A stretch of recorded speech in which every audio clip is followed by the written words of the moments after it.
It was just an accident, right, Emma? David's voice was tense as he gripped my hand too tightly in the emergency room.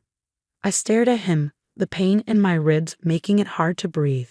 The concerned faces of the ER staff contrasted sharply with my husband's forced smile and his mother's carefully crafted worried expression. My name is Emma, and 12 hours ago, my mother-in-law pushed me down our hardwood stairs. Now I was lying in a hospital bed with 3 broken ribs, a sprained wrist, and a collection of bruises that made me look like an abstract painting. Tell them you tripped, dear. Patricia, my mother-in-law, chimed in sweetly. You've always been a bit clumsy. Her perfectly manicured hands clutched her designer handbag, her wedding rings catching the fluorescent light as she gestured dismissively. I closed my eyes, remembering the moment with crystal clarity. I'd been carrying a basket of laundry upstairs when Patricia appeared at the top. She'd shown up unannounced again, using the key David had given her without consulting me. Our argument about her constant intrusions had escalated quickly. This is my son's house, she'd sneered, stepping closer. You're just the replacement wife. The first one knew her place. Before I could respond, I felt her hands against my shoulders. The push wasn't subtle or accidental. It was deliberate, forceful, and accompanied by a small, satisfied smile that haunted me even now. Mrs. Walker, the young ER nurse, interrupted my thoughts. I need to examine your injuries privately. Hospital policy. She gave David and Patricia a pointed look. I'm her husband, David protested. And my mother. Need to wait outside, the nurse, whose name tag read Kelly, finished firmly. Now please. Once they left, Kelly's professional demeanor softened. Emma, I need you to be honest with me. These injuries are consistent with a fall, but the pattern suggests you were pushed. Did someone push you? I hesitated. David would never believe me over his mother. Patricia had spent the last 3 years systematically undermining me, and my husband remained blind to it all. I have proof, I whispered. Kelly leaned closer. What kind of proof?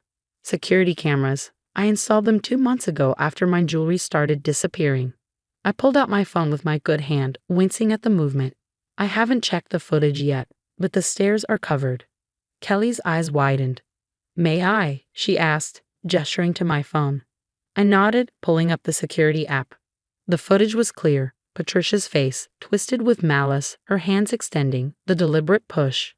My fall was brutal to watch. But what happened next was worse. Patricia stood at the top of the stairs, watching me lie motionless at the bottom, before calmly walking down, stepping over my body, and making herself a cup of tea in my kitchen. She'd waited 15 minutes before calling David, and only then did she call for an ambulance. Oh my God, Kelly whispered. She looked at me, her professional composure cracking. Emma, I need to make a call. This is attempted murder. My husband won't believe it, I said softly. He never does. He won't have a choice this time, Kelly replied, her jaw set. I'm calling the police. This isn't just domestic abuse. She waited before getting you help. She wanted you to be hurt badly. As Kelly stepped out to make her call, I heard Patricia's voice in the hallway. David, darling, maybe we should look into putting Emma in therapy. These accusations about me, her paranoid behavior with those cameras, it's not healthy. I know, Mom. David's response made my heart sink. Once she's better, we'll get her the help she needs. I closed my eyes, tears sliding down my cheeks. 3 years of gaslighting, of having my things moved or broken with David telling me I must have misplaced them, of Patricia's snide comments and David's dismissals. But this time was different. This time I had proof. Kelly returned with 2 police officers. Through the small window in my hospital room door, I saw Patricia's perfectly composed face crumble as they approached. David looked confused, then angry as one officer took out a notebook. Mrs. Walker, Kelly said, holding my phone, would you like to press charges? I took a deep breath, ignoring the pain in my ribs. Yes, I said firmly. Yes, I would. Patricia's indignant screech echoed through the hallway as the officers began questioning her. This is ridiculous. David, tell them your wife is unstable. But David wasn't looking at his mother. He was staring at my phone screen, watching the footage play out in horrible clarity. His face had gone pale, his hands trembling as he watched his mother, the woman he'd always defended, try to kill his wife. The next few days passed in a blur of police statements, medical examinations, and uncomfortable silences. I was released from a hospital with strict instructions to rest and a prescription for pain medication that made the world feel slightly fuzzy around the edges. David insisted I come home, but I chose to stay with my sister Kate instead. He let her have a key to your house without asking you. Kate fumed as she helped me settle into her guest room, and he's been defending her behavior for 3 years. Emma, I knew it was bad, but this? I watched her arrange my medications on the bedside table, thinking about the past 3 years. The missing jewelry that Patricia had claimed I must have misplaced. The family heirlooms that disappeared when she visited, only to show up in her house as things David gave her. The constant comments about my housekeeping, my cooking, my appearance, all met with David's standard response. Mom's just trying to help. My phone buzzed again. Another message from David. Please come home. We need to talk about this. Mom's been arrested, and they're treating her like a criminal. She is a criminal, Kate snapped, reading over my shoulder. She literally tried to kill you. The preliminary hearing was scheduled for the following week. The evidence was damning, not just the security footage, but the hospital records showing Patricia's deliberate delay in calling for help. The detective assigned to my case, a no-nonsense woman named Detective Martinez, had more questions. Mrs. Walker, we found something interesting while executing the search warrant at your mother-in-law's house, she said, spreading photographs across the table. Do you recognize these items? My breath caught. There, neatly laid out, were all my missing possessions. My grandmother's sapphire necklace, my mother's pearl earrings, even my engagement ring from my first fiancé who had died in a car accident, something I tearfully searched for months ago. She took them, I whispered. All those times she said I was careless, that I lost things. We also found this. Detective Martinez slid another photo across the table. It was Patricia's phone, open to a text conversation with David from 3 months ago. Emma's becoming a problem. She's not good enough for you. Remember Karen? She knew her place. We need to do something about this one. Karen, David's first wife, who had mysteriously fallen down the same stairs 5 years ago. She had survived but moved away immediately after, divorcing David and refusing to speak to anyone about what happened. We've contacted Karen, Detective Martinez said quietly. She's willing to testify. The implications hit me like a physical blow. This wasn't just about me. Patricia had done this before, and David, had he known? Had he suspected? That evening, David showed up at Kate's house. He looked terrible, unshaven, eyes red, clothes wrinkled. Emma, please, he said when I agreed to talk to him on the porch. You have to understand. Mom, she's not well. She needs help, not jail. If you drop the charges. Did you know? I interrupted. About Karen? About what your mother did to her? His silence was answer enough. They found my things, David. Everything she stole. Everything you told me I was careless enough to lose. My voice was steady despite the trembling in my hands.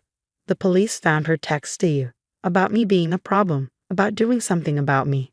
I never thought she actually hurt you, he protested weakly. She's my mother. And I'm your wife. The words burst out of me, years of suppressed anger finally breaking free. You gave her a key without asking me. You dismissed every concern, every fear. You watched her steal from me, belittle me, break me down piece by piece, and you did nothing. You chose her over me every single time. Emma. No, I cut him off. I'm done. The police are reopening Karen's case. Your mother is going to face consequences for what she's done, and so are you. What does that mean? I pulled an envelope from my pocket, papers my lawyer had drawn up that morning. It means I'm pressing charges against your mother for attempted murder and theft, and I'm divorcing you for conspiracy and emotional abuse. He stared at the envelope, his face draining of color. You can't do this. We can work this out. Once Mom gets help. Your mother pushed me down the stairs and watched me lie there, injured, for 15 minutes before calling for help. And you? I laughed bitterly. You told me I needed therapy for being paranoid. Well, guess what? The cameras I installed proved I wasn't paranoid at all. I stood up, ignoring the pain in my ribs. The detective found your mother's diary, David. Pages and pages about how she got rid of Karen, how she was planning to get rid of me, and your texts encouraging her protective behavior. You're not innocent in this. His face crumpled, the facade of concerned husband finally cracking. I'll lose everything. My job, my reputation. You should have thought about that before you chose your mother over your wife's safety. Twice. I turned to go back inside, then paused. Oh, and David. I'm keeping the house. It turns out attempting to murder your daughter-in-law is a great way to void any claim to property. Your lawyer can contact mine about the rest. I closed the door on his stunned face, leaning against it as Kate wrapped me in a gentle hug. You did it, she whispered. You're free. For the first time since my fall, I felt like I could breathe properly again. The truth was finally out, and neither Patricia nor David could hurt me anymore. 6 months later, I sat in the courtroom, watching Patricia's carefully maintained composure crack as the judge delivered her sentence. 15 years for attempted murder, with additional charges for theft and the reopened case with Karen. The evidence had been overwhelming. The security footage, her diary detailing both attacks, and Karen's powerful testimony about her own experience. She told me I was never good enough for her David. Karen had testified, her hands shaking but her voice strong. Then one day, after months of psychological abuse, she pushed me down those same stairs. When I tried to tell David, he said I was confused from the fall. I knew then I had to leave. David hadn't fared much better. His text messages and documented pattern of enabling his mother's behavior had led to charges of conspiracy and accessory after the fact. He'd lost his job at the law firm when the story broke, his reputation in shambles. The divorce had been finalized 3 months ago, and he'd been sentenced to 5 years probation and mandatory counseling. As the bailiff led Patricia away, she turned to look at me one last time. The hatred in her eyes was still there, but now it was tinged with something else. Defeat. She'd lost everything. Her freedom, her social standing, and most importantly, her control. You did the right thing, Detective Martinez said, touching my shoulder gently as we left the courthouse. Your case has encouraged 3 other women to come forward about similar experiences with their mothers-in-law. You've started something important here. I thought about those other women as I drove home to my newly renovated house. The first thing I'd done after the divorce was replace the stairs, not out of fear, but as a symbol of reclaiming my space. The security cameras stayed though, a reminder that trusting my instincts had saved my life. My sister Kate had helped me redecorate, removing every trace of Patricia's influence. The stolen items she'd taken from me now sat proudly displayed in my bedroom, each one a testament to my resilience. My grandmother's sapphire necklace caught the light as I passed my dresser, no longer hidden in Patricia's jewelry box. The doorbell rang. Karen, right on time for our weekly coffee meeting. We'd formed an unexpected friendship during the trial, bonding over our shared experiences and recovery. The house looks amazing, she said, settling onto my new couch. So different from when we were trying to please her. I finished handing her a cup of coffee. I know, everything then had to be beige and proper. Now it's all about what makes me happy. Karen smiled, touching the bright throw pillow beside her. I did the same thing after I left. Painted my whole apartment purple just because I could. David hated purple. We shared a knowing look, both understanding the small acts of rebellion that helped us reclaim our lives. Have you heard? Karen asked, pulling out her phone. They're starting a support group for women with abusive in-laws. They want us to speak at their first meeting. I looked at the website she showed me, breaking the silence, recognizing and responding to in-law abuse. The homepage featured resources, warning signs, and stories from survivors. We should do it, I said, surprising myself with my enthusiasm. If I had known about other cases like ours, maybe I would have installed those cameras sooner. Speaking of cameras, Karen grinned, that security company that supplied your system. They want to feature your story in their new domestic safety campaign. Apparently, their sales of indoor security cameras have tripled since your case made the news. I laughed, thinking about how Patricia had always hated technology. She would hate knowing she's become a cautionary tale. Later that evening, after Karen left, I stood in my kitchen, decorated my way, organized my way, and felt a profound sense of peace. The local news had called my case a watershed moment in recognizing in-law abuse, but for me it was simpler than that. I trusted my instincts, protected myself, and refused to be silenced. My phone buzzed with a text from Detective Martinez. Another case today. Woman installed cameras after reading about you. Caught her MIL tampering with her medication. She's safe now. Thought you'd want to know. I smiled, running my hand along my new countertop. Patricia had always criticized my choice of home decor, but now every bright color and modern fixture felt like a victory. I learned that sometimes the happy ending isn't about forgiveness or reconciliation. Sometimes it's about breaking free, finding your voice, and helping others find theirs. The support group meeting was scheduled for next week. My story would be the first one shared, but not as a victim's tale. Instead, it would be a roadmap for other women. How to recognize the signs, how to protect yourself, and most importantly, how to reclaim your life. My security cameras blinked quietly in their corners, now less about protection and more about remembrance.